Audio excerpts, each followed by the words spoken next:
আসসালামু আলাইকুম। আজকে তৈরি করব নোয়াখালীর ঐতিহ্যবাহী ভাইরাল চিতল পিঠা। যে চিতল পিঠাটা শুধুমাত্র নোয়াখালীতেই বানানো হয় অন্যরকম করে। অন্যান্য জায়গায় কিন্তু অন্যরকম করে বানানো হয়, আর নোয়াখালীতে নারিকেল দিয়ে ভিন্ন রকমভাবে বানানো হয়। এটা খেতে কিন্তু দুর্দান্ত হয়।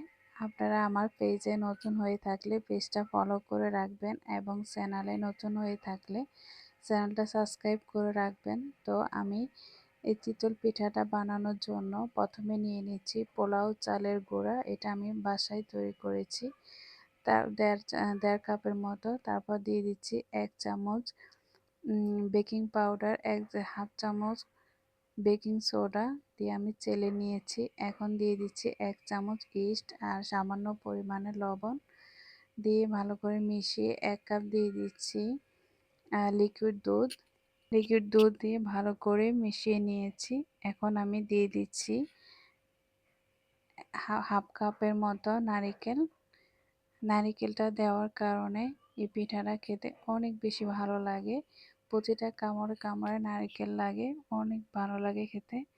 তারপর আমি এখানে এরকম একটা কড়াই নিয়ে তেল দিয়ে মুছে নিয়েছি। এখন আমি দিয়ে দিচ্ছি সেই চিতল পিঠা রেডি করে রাখা